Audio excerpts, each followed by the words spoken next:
Salut, très heureux de vous retrouver pour cette preview des demi-finales. Beaucoup de choses à dire, 4 joueuses, 4 joueurs, et ça commence tout de suite.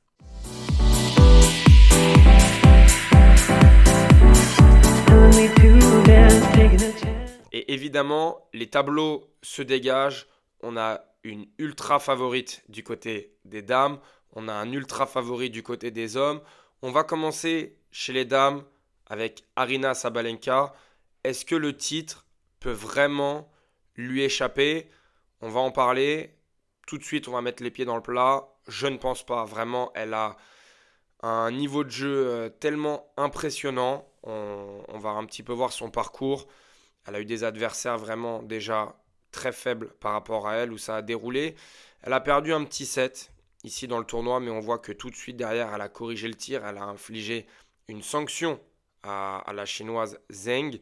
Et puis là, il va y avoir ce match contre Emma Navarro qui va être extrêmement intéressant, puisque elle, Emma Navarro, fait clairement le tournoi de sa carrière. Première demi-finale en Grand Chelem, des résultats franchement magnifiques. Déjà Kostyuk, très belle perf, c'est vraiment une adversaire de très haut niveau. Coco Gauff à domicile, l'aspect mental aussi qu'il a fallu dépasser pour remporter cette partie. Et ensuite, ce match contre Badoza, où elle est menée 5-1 dans la deuxième manche, où elle finit par remporter 24 des 28 derniers points du match. Donc voilà, on est quand même sur deux très bonnes joueuses pour un affrontement qui promet déjà, parce qu'elles se sont jouées deux fois cette année, et il y a un partout. Emma Navarro a remporté le match sur dur. Il est juste ici. Voilà, elles se sont jouées à Indian Wells en mars. Et Aryna Sabalenka a remporté leur match à Roland-Garros sur terre battue. On va regarder un petit peu plus en détail leur saison. Elles font quand même une saison de fou. Vraiment. 52-20 pour Navarro en 2024. 44-11 pour Sabalenka. On va regarder en 2023. Navarro, ça n'était pas la même joueuse. Là, ça y est, elle va s'installer dans le top 10. Aryna Sabalenka, elle continue sur ses standards. Il n'y a rien à dire, c'est monstrueux, vraiment, on va en parler après. Mais ça y est, Emma Navarro, c'est une joueuse qui s'installe, qui va être top 10 et qui n'a rien à envier à personne avec son style de jeu vraiment très plaisant. On va regarder un petit peu plus en détail maintenant ce qui s'est passé pour elles durant le tournoi. Elles ont quasiment le même temps de jeu, 7h19 et 6h50.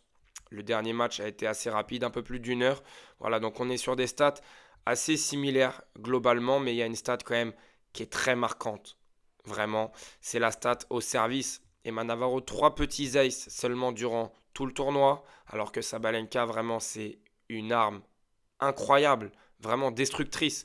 22 aces dans le tournoi avec une moyenne de 4,4 aces par match, donc vraiment monstrueux.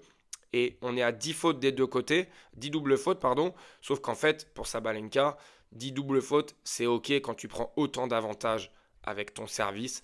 Alors que pour Navarro, 10 doubles fautes, quand au final tu fais pas tant de points gagnants avec, c'est déjà une stat qui me dérange un petit peu plus. On va très vite sur Twitter avec Tennis Légende qui nous a sorti cette stat.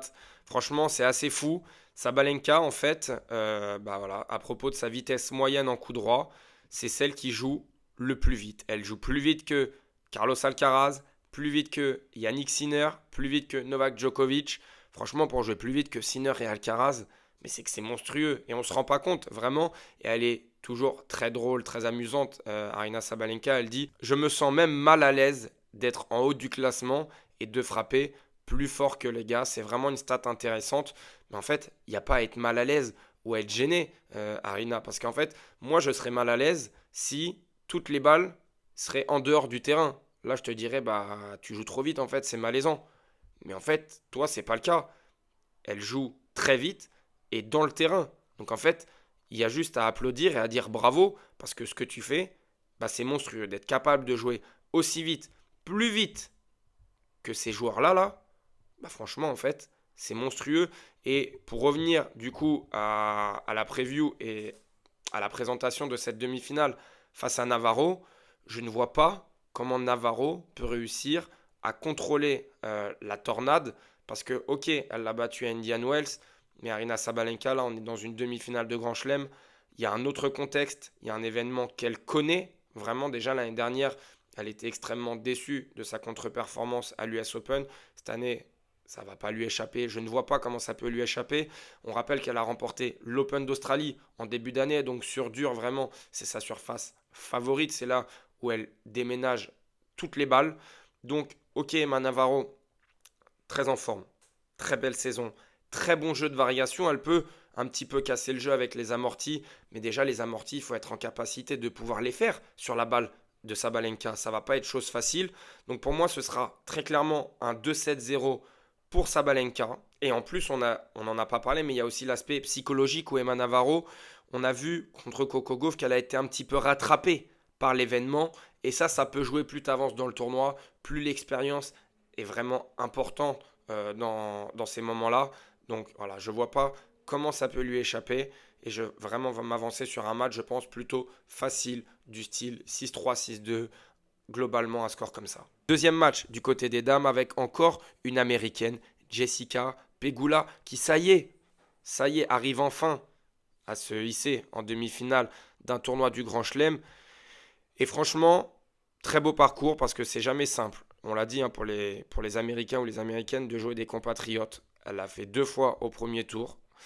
Et moi, c'est ce match-là qui m'a intéressé parce que vraiment, la Russe Schneider, c'est une très bonne joueuse et Pegula, il n'y a pas eu de match.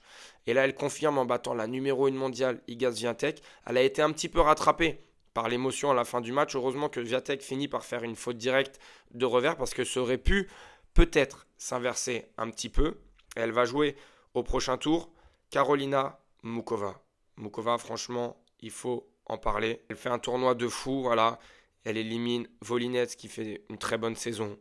Osaka, Potapova qui peut être dangereuse contre n'importe qui. Paolini, double finaliste de Grand Chelem cette année.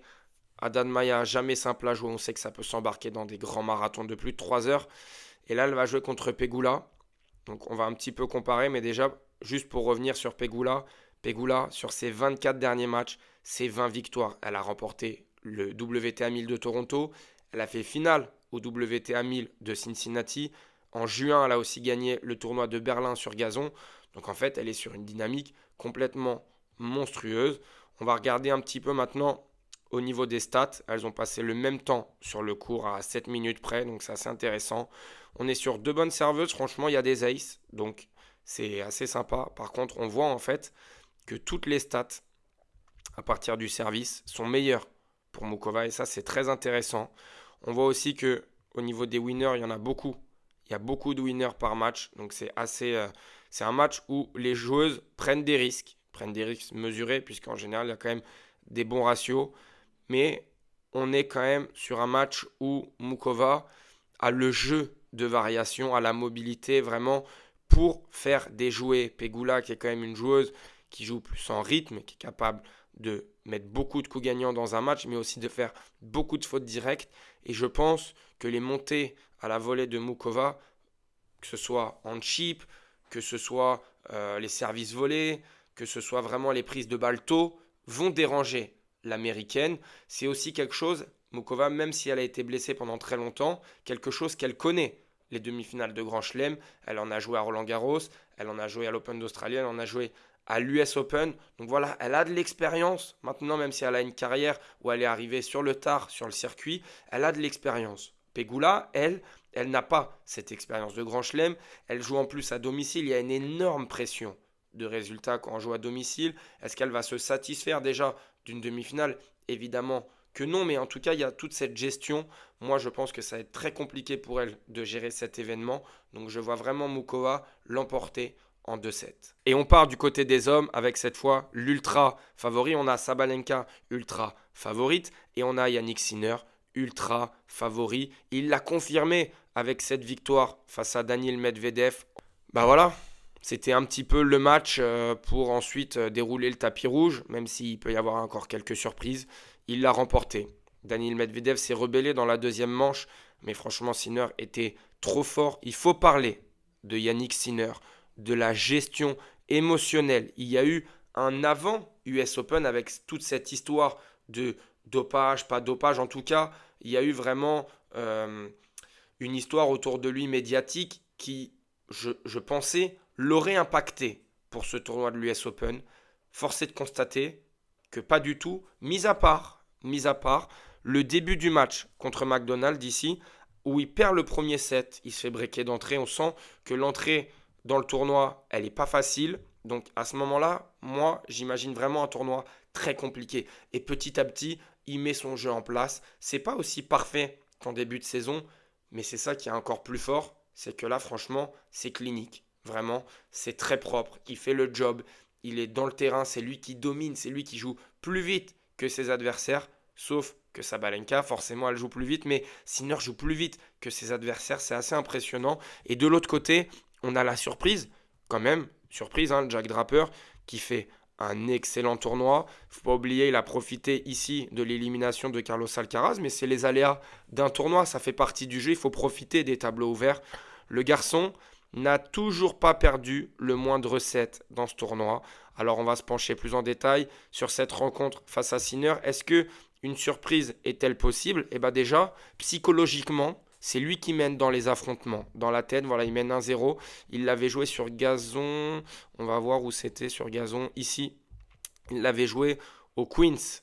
Et il lui avait mis 2 tie-breaks pour l'emporter. C'était vraiment le début de carrière professionnelle de Draper. Voilà, il était wildcard à ce moment-là. Alors, ce n'était pas le Sinner d'aujourd'hui, mais c'était quand même un très bon Sinner. Il ne faut pas non plus refaire l'histoire. Mais il y a toujours ce petit côté de j'ai réussi à le battre, je peux y arriver. Et ça, c'est extrêmement important de visualiser la chose.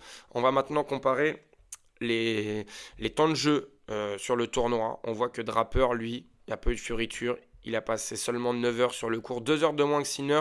Je pense pas que c'est un vrai impact, clairement. Mais moi, ce qui m'intéresse, c'est leur stat monstrueuse au service, avec énormément d'ace. Alors attention, il y a quand même beaucoup plus de double fautes. Il ne faudra pas non plus donner beaucoup de points à Sinner, des points gratuits. Hein, il n'en a pas besoin. Il est déjà capable de les faire lui-même, les points. Donc ça, c'est une stat importante. Il ne faut pas en faire beaucoup. 4 par match, seulement 2 environ pour Sinner. Donc très intéressant de voir ça. Il y a aussi énormément de winners. Hein, 184 winners pour Sinner, 175 pour Jack Draper. Donc voilà, on est sur 2 jeunes joueurs, 23 ans, 22 ans. C'est la nouvelle génération, très clairement, qui s'installe. Sinner était déjà là. Jack Draper, on va prier pour que les blessures le laissent tranquille parce que ce gaucher est tellement puissant. Il fait une très bonne saison. Hein. On regarde, 30 victoires, 17 défaites, très bonne dynamique. On peut voir qu'en 2023, il était déjà aussi sur une très bonne saison. Donc c'est un peu l'année de la confirmation. 2024, ça fait plaisir. En face, si le site veut bien s'actualiser. Le site s'est actualisé, on est tout bon. Regardez les stats sur dur de Yannick Sinner cette saison. 2 petites défaites. Comment ça peut lui échapper? Je n'arrive pas à l'imaginer. Et en fait, il y a une stat ici qui est très intéressante. C'est qu'en fait, les deux se procurent énormément de balles de break. Vraiment. 70 balles de break pour Sinner. Et ça va être la clé très clairement parce que Jack Draper, il s'est fait breaker 2 fois, je crois, depuis le début du tournoi. Ce qui est rien du tout. Sauf qu'en face, là, ça va être Sinner. Donc, je me demande, est-ce qu'il va réussir à garder la même qualité de service? Et même s'il garde la même qualité de service, est-ce que ça peut suffire? Parce que le relanceur, là, est tout autre. On parle du numéro 1 mondial, qui a remporté l'Open d'Australie, qui a des repères incroyables sur cette surface. Voilà, ça va vraiment être la clé. Est-ce qu'il va réussir à s'accrocher grâce à cette première balle? Il a des stats monstrueuses derrière sa première balle. On voit ici, là, premier service remporter les points derrière sa première balle. 79 pour Sinner, 81 pour Jack Draper.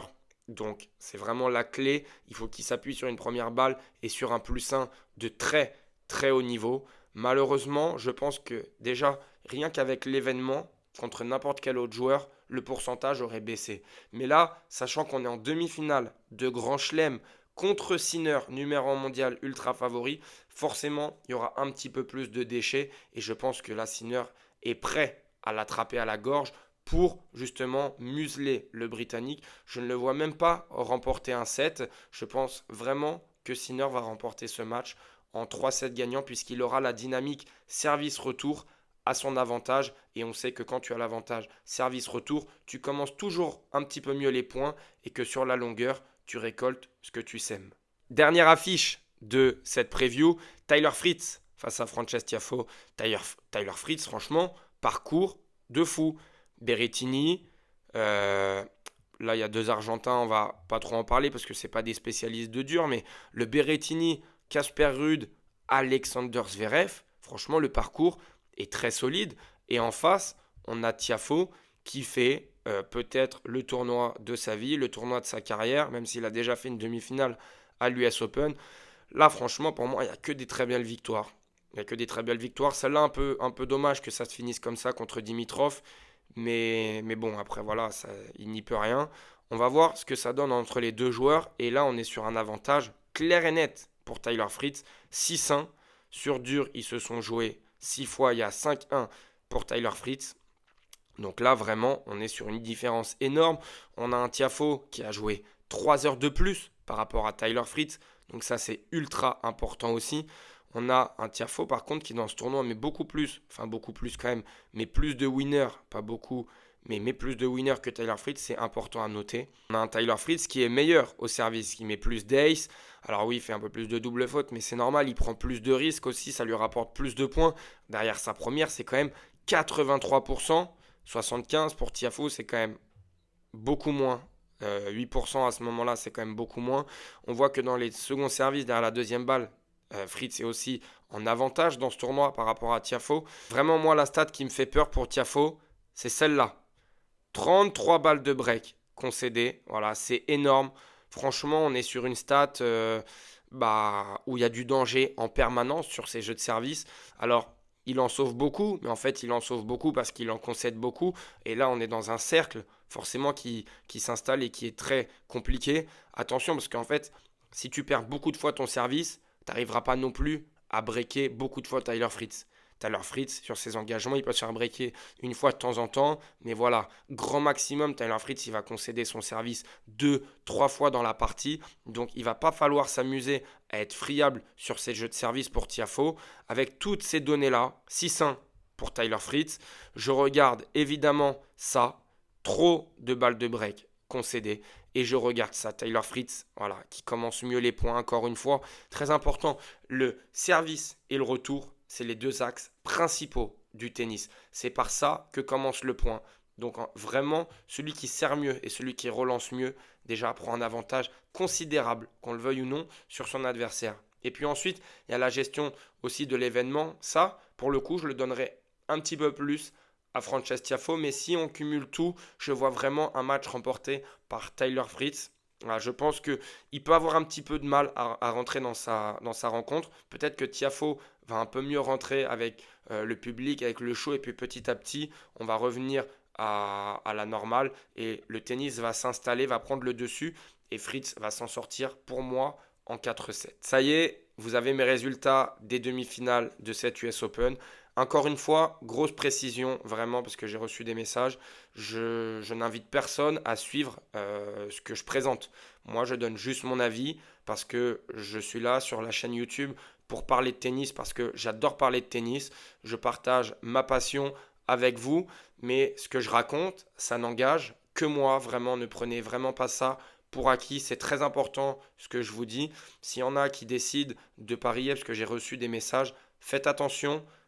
N'hésitez pas à le faire avec des petites sommes, mais ça doit rester vraiment un plaisir. Voilà. En tout cas, j'ai hâte de voir tous ces matchs parce que franchement, on a des superbes affiches, on a des ultra favoris dans les deux tableaux.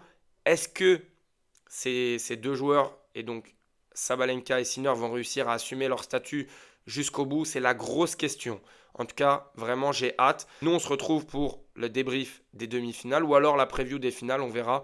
En tout cas, n'hésitez pas. En attendant, suivez-moi sur Twitter, sur Instagram ou sur TikTok si vous ne voulez rien louper sur le tennis. N'hésitez pas à mettre votre meilleur pouce sur la vidéo, ça m'aide énormément. C'était un petit peu long la fin, voilà, mais j'avais vraiment envie de dire ces quelques mots et on se retrouve très vite.